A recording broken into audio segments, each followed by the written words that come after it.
cabinet secretaries. Maine Independent Senator Angus King, who caucuses with Democrats, was not at the meeting. He and I spoke shortly before airtime. Senator King, when you see the images today of the cabinet meeting, Elon Musk standing in the corner with the cabinet gathered around President Trump, where do you think the power lies in that room? Does this cabinet have power over their own departments? Well, that's a really good question, Anderson, because Elon Musk seems to be sending the emails, sending the firing notices, all of these kinds of things, and they're coming from him. And he said something really interesting today that was sort of ominous.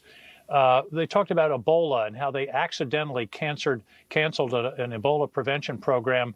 And then he said, but we realized we made a mistake, so we fixed it. We replaced it. The implication of that is that Elon Musk decides what we're going to fund and what we aren't. And that's really what worries me about what's going on. All this deluge of news about what's going on in Ukraine or NATO or, firing people. We're missing something big, which is the usurpation of Congress's power by the president, by the executive, and the framers divided power between the Congress and the president for a reason. And they didn't want power all in one set of hands, whether it's the president or Elon Musk, because they realized that people get abused by their government if too much power is concentrated. So that's what really bothers me about what's going on. The President Trump won one of Maine's electoral votes in 2016, 2020, and 2024. What do you say to your constituents who say, look, Elon Musk is a tech genius who's if he's helping to modernize the government and cut out fraud and waste, what's wrong with that? Well, I think a couple of things that I want to point out to them, and I was actually on the radio in Bangor, Maine this morning talking about this. Number one, nobody elected him. We don't even know what his status is. Number two, we don't know who these people are, what they're doing. By the way, they don't know what they're doing, making mistakes like Ebola or firing 350 people who manage our nuclear stockpile. They rectified that in a few days. But the point is, this isn't being done in any systematic way. And I don't think Elon Musk should be given this power. He doesn't know anything about the government. He doesn't know anything about what agencies actually do. President Trump got into a tense back and forth with the Democratic governor of your state, Janet Mills, at the White House last week. The context was his ban on transgender women playing women's sports. It was really the dynamics, though, the confrontation that stood out. I just want to play that for our viewers. I understand Maine. Is Maine here, the governor of Maine? Down here. Are you not going to comply with it? I'm complying with state and federal laws. We are the federal law.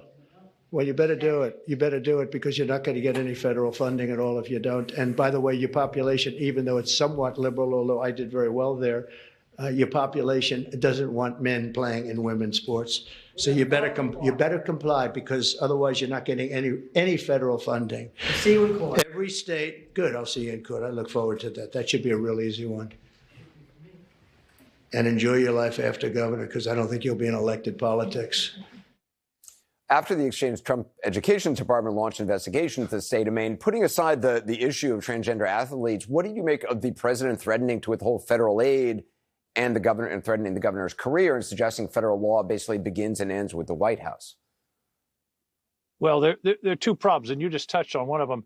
The statement, "We are the law," that reminds me of the King of France. I am the law. And we don't have a king here. We don't have a dictator. And the very fact that he thought that he said that we are the law, that was pretty chilling. And it tells you the direction that their thinking is going in. The second piece is these are funds that are coming to Maine by virtue of laws passed by Congress and signed by President. An appropriations bill is a law. And that gets back to the original point I was making, that there's something much deeper and more important going on here.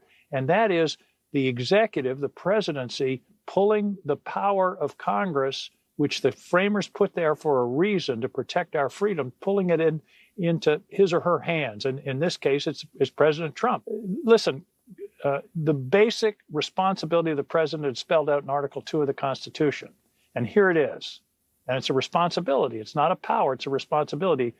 The exact words are, see that the laws are faithfully executed.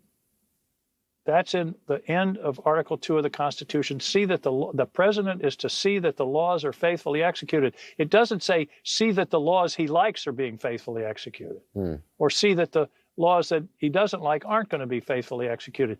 That's his job, and that's what the Constitution assigns to him. And the Constitution assigns to the Congress the power of the purse, the power to pass laws. If he doesn't like the Department of the Consumer Finance Protection Bureau, come to Congress and get us to repeal it.